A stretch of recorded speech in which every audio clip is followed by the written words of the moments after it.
नमस्कार, सियासी गलियारा देख रहे हैं आप। आपके साथ मैं हूं साकिब सुमन। सियासी गलियारे में हम आपको बताते हैं पॉलिटिकल हलचल, हम आपको रूबरू कराते हैं पॉलिटिकल अपडेट से, हम आपको बताते हैं कि किस तरीके से लगातार सियासत का पारा चढ़ रहा है या फिर पारा उतर रहा है। इन तमाम चीजों से हम आपको रूबरू कराते हैं। तो चलिए शुरुआत करते हैं एक बार फिर से सियासी गलियारे की।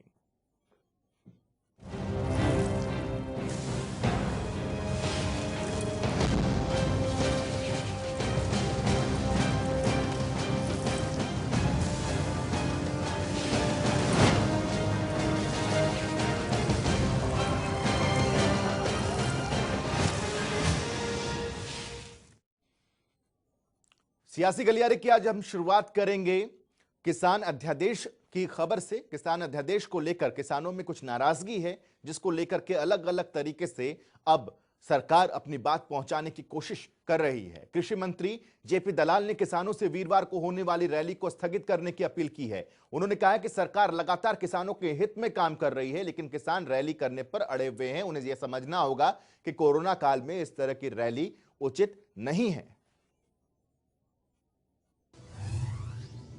वीरवार को अन्नदाताओं का आंदोलन,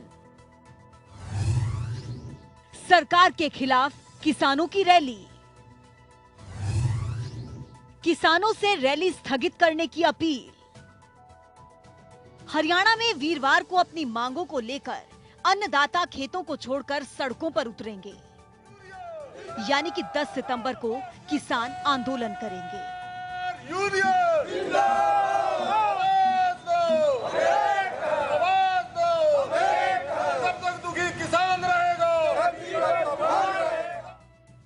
जिसको लेकर कृषि मंत्री जेपी दलाल ने रैली को स्थगित करने की अपील तो की है, लेकिन साथ ही साथ ये भी कहा कि सरकार लगातार किसानों के हित में काम कर रही है। उनकी सरकार किसान हितैषी है। कुछ किसान संगठन आंदोलन की रास्ते में हैं। हमारी उन सब नेताओं से प्रार्थना है कि ये जो टाइम है आंदोलन का नहीं है, मिलजुल करके किसान हितैषी फैसले लेने का वक्त है। और हरियाणा सरकार, हमारा कृषि विभाग, हमारे मुख्यमंत्री जब आपकी हर बात में सहयोग करने को तैयार हैं, तो मुझे नहीं लगता कि आंदोलन की जरूरत है। पीपली में होने वाली रैली की अभी मंजूरी भी नहीं मिली है। कोरोना को देखते हुए रैली पर प्रतिबंध है, लेकिन इसके बावजूद भारतीय किसान यूनियन रैली करने पर अड़िग है। कृषि मंत्री ने अपील के साथ ये भी कहा कि सरकार ने निरंतर किसान हित में फैसले लिए, चाहे वो मुआवजा देने की बात हो या फिर नई मंडियां विकसित करने की बात। उन्होंने ये भी कहा कि तीनों कृषि अध्यादेश आने से भी मंडियां बंद नहीं होंगी, बल्कि ये किसानों के हित में है।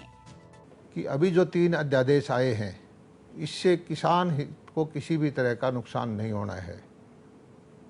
एमएसपी रहेगी, एमएसपी पे परचेज रहेगी, मंडियां रहेंगी, मंडियों में खरीद पहले से भी ज्यादा अच्छी होगी। तो वहीं इसी को लेकर जब डिप्टी सीएम दुष्यंत चौटाला से बातचीत की गई, तो उन्होंने कहा कि केंद्र सरकार की तरफ से जो कृषि अध्यादेश लाए जा रहे हैं, उनको पढ़ा जाए और लागू होने के बाद ही कुछ कहा जाए, बेवजह कुछ भी ना कहा जाए।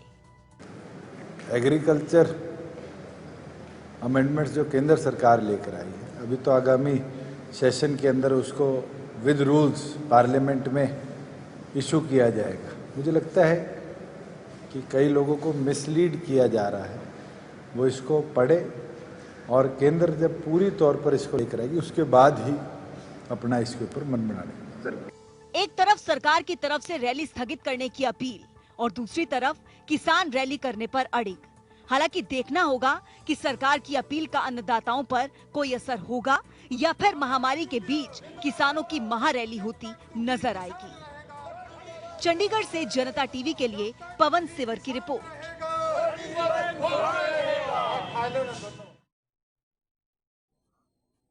वहीं पूर्व मंत्री अशोक अरोड़ा ने किसानों की प्रस्तावित रैली पर यह कहा है कि सरकार ने किसानों की रैली को अनुमति न देकर प्रजातंत्र का गला घोंटने का काम किया है। किसान और व्यापारी मिलकर लड़ाई लड़ रहे हैं। केंद्र की सरकार ने जो किसान, व्यापारी, मजदूर विरोधी 3 अध्यादेश पास किए हैं, उनके विरोध में रैली करने जा रहे हैं। और मुझे हैरानी होती है कि भारतीय जनता पार्टी के किसान मोर्चे के अध्यक्ष अभी कल ही संगोष्ठी कुरुक्षेत्र जिले में करके गए हैं और किसान और व्यापारी अपने हकों के लिए लड़ाई लड़ने के लिए एक रैली बुलाते हैं, उनको पर रोक लगा दी तो पूरी तरह से प्रजातंत्र का हनन है। जिला प्रशासन को चाहिए कि कोरोना के जो मापदंड हैं उसके जरिए उनको सोशल डिस्टेंसिंग का पालन करके उनको इजाजत देनी चाहिए। इधर होमगार्ड भर्ती मामले पर गृह मंत्री का यह कहना है कि विजिलेंस इसकी जांच करेगी। अनिल विज ने यह माना है कि भर्ती में अनियमितताएं हुई हैं, भ्रष्टाचारियों को बख्शा नहीं जाएगा, यह भी उनका कहना है। हरियाणा में एक और बड़ा घोटाला। कोरोना में हरियाणा लॉक, घोटाले अनलॉक। स्टेट विजिलेंस ब्यूरो के हाथ जांच का जिम्मा। हरियाणा में लॉकडाउन के दौरान हुए कई अनियमितताओं या घोटाले के मामले सामने आ रहे हैं। शराब और रजिस्ट्री घोटाले के बाद अब होमगार्ड भर्ती का मामला भी सामने आया है। जानकारी के मुताबिक प्रदेश में होमगार्ड की भर्ती पर रोक के बाद भी जनवरी से अगस्त के बीच कई होमगार्ड भर्ती कर लिए गए। इन होमगार्ड्स को राज्य के अलग अलग जिलों में तैनात भी कर दिया गया। अनिल विज की माने तो करीब 250 होमगार्ड्स भर्ती किए गए हैं। अब जांच रिपोर्ट गृह मंत्री अनिल विज को सौंप दी गई है। उन्होंने माना है कि होमगार्ड भर्ती में कई अनियमितताएं हुई हैं। अब स्टेट विजिलेंस ब्यूरो इस मामले की पूरी जांच करेगा। महाराष्ट्र सरकार जो कर रही है, महाराष्ट्र सरकार कह रही है कि हमने कंगना रनौत का अवैध निर्माण गिरा दिया। बहुत अच्छी बात है। अगर उन्होंने बॉम्बे के सारे अवैध निर्माण गिरा दिए और एक तरतीब से गिरा दिए, बहुत अच्छी बात है। लेकिन चुन चुन कर कार्रवाई करना, चुन चुन कर प्रताड़ित करना, चुन चुन कर धमकियां देना,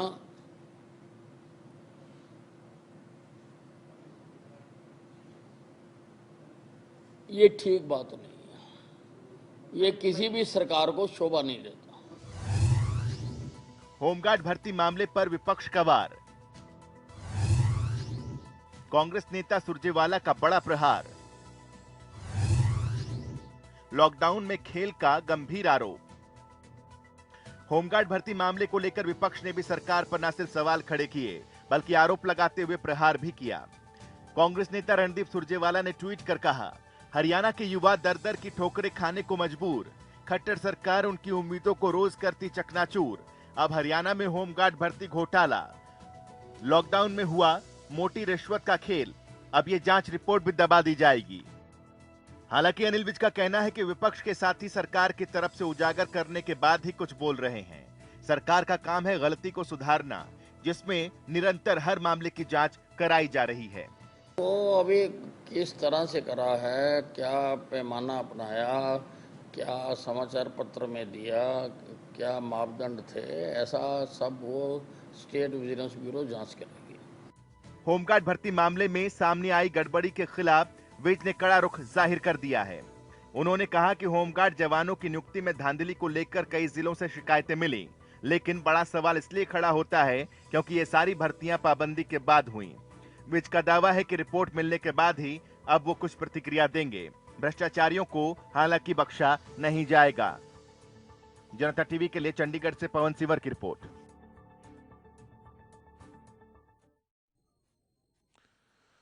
बीजेपी के बड़ौदा उपचुनाव प्रभारी जेपी दलाल ने यह कहा है कि जनता सरकार के साथ हिस्सेदारी कर अपना विकास कराना चाहती है, क्योंकि काफी समय से बड़ौदा में विकास हो नहीं पाया है।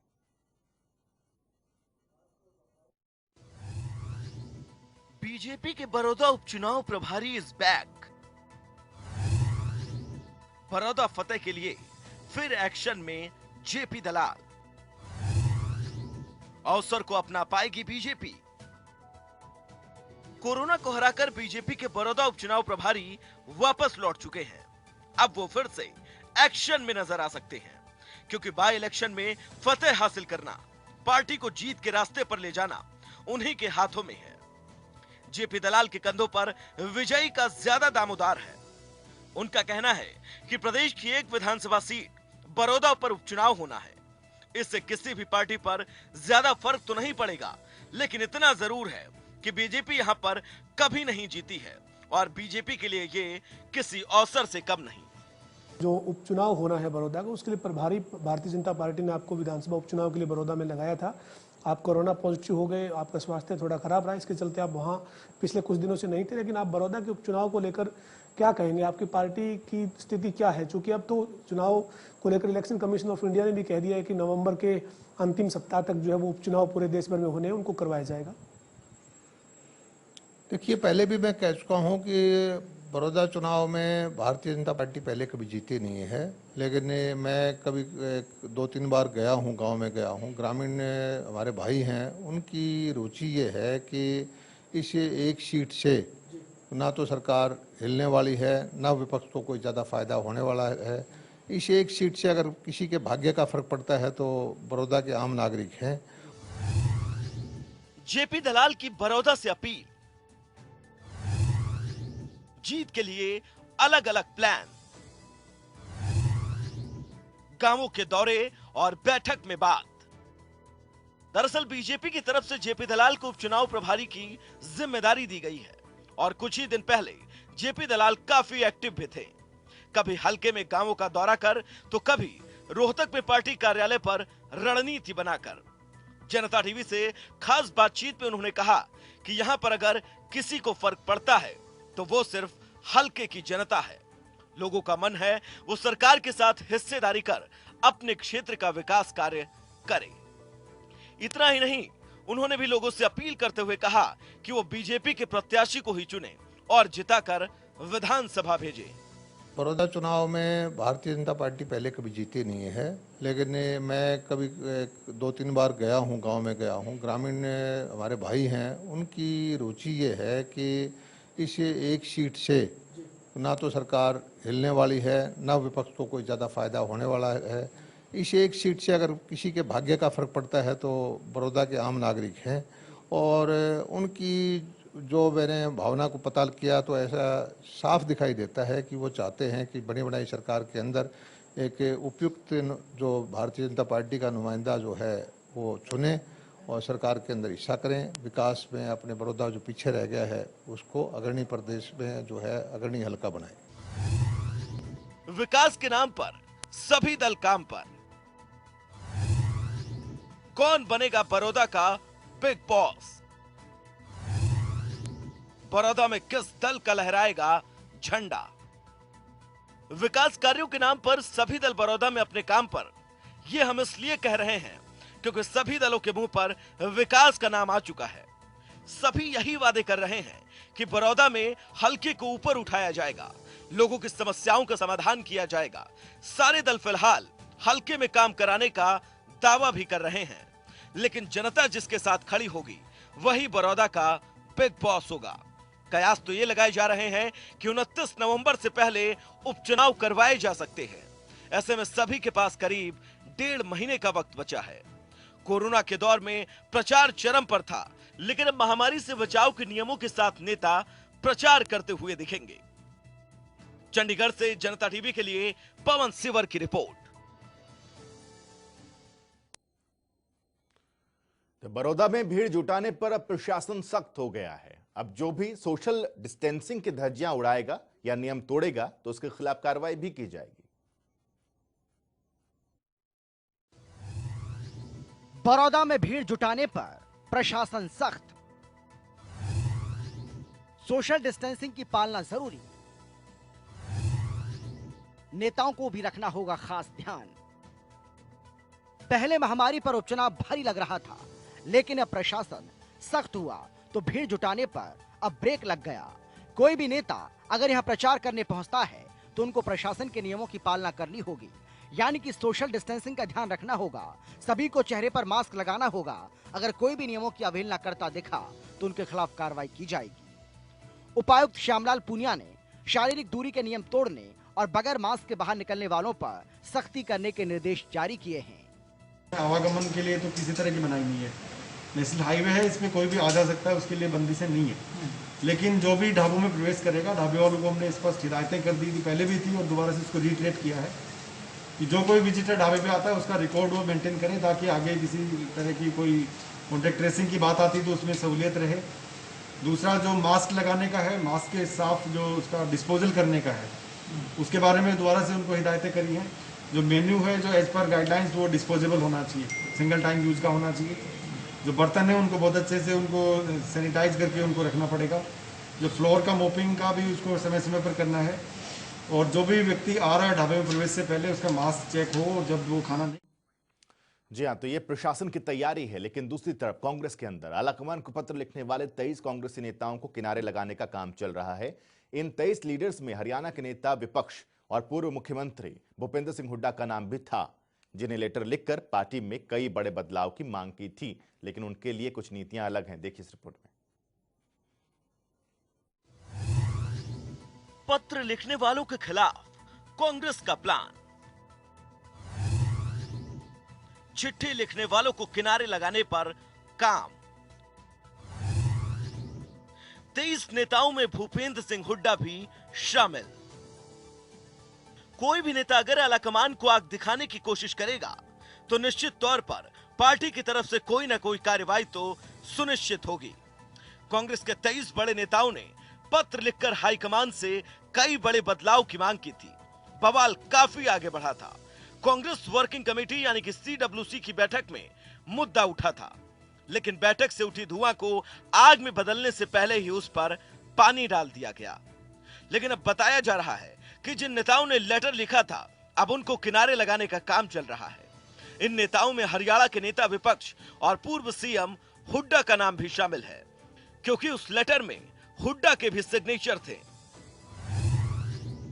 हुड्डा को किनारे कर पाएगी कांग्रेस? हरियाणा में हुड्डा का कितना कद? कांग्रेस में हुड्डा की पॉलिटिकल पावर। दरअसल उत्तर प्रदेश की राजनीतिक कमेटियों में जितिन प्रसाद को नजरअंदाज किया गया, जिसके बाद ये चर्चाएं चली कि अब उन तमाम नेताओं को किनारे लगाया जा सकता है जिन्होंने पूर्णकालिक अध्यक्ष बनाए जाने की मांग करते हुए सोनिया के नेतृत्व पर सवाल उठाए थे। कांग्रेस की कार्यकारी अध्यक्ष सोनिया गांधी को लेटर लिखने वाले नेताओं के सियासी भविष्य को लेकर चर्चाएं तेज हैं, क्योंकि पार्टी के 23 नेताओं के खिलाफ एक रणनीति पर काम चल रहा है। लेकिन हरियाणा के लगातार 10 साल तक सीएम रहे और मौजूदा कांग्रेस विधायक दल के नेता भूपेंद्र हुड्डा को किनारे लगाना पार्टी के लिए इतना आसान नहीं दिखाई दे रहा, क्योंकि पॉलिटिक्स में हुड्डा का हरियाणा में अपना नाम है।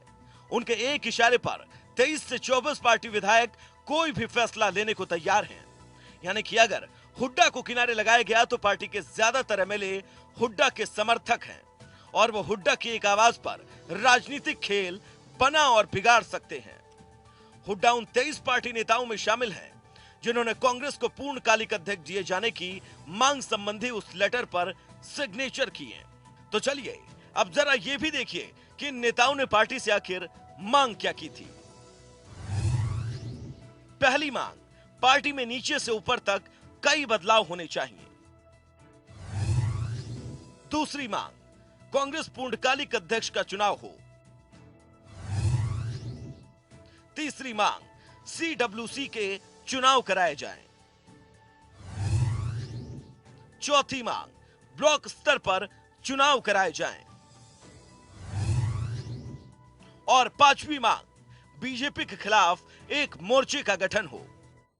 जी हां, तो हुड्डा को किनारे लगाना शायद आसान नहीं है, लेकिन पार्टी भी अपने तरीके से कुछ न कुछ कदम जरूर उठाएगी। सियासी गलियारे में आज के लिए बस इतना। एक छोटे से ब्रेक ले रुक रहे हैं। ब्रेक के बाद भी खबरों का सिलसिला लगातार जारी रहेगा।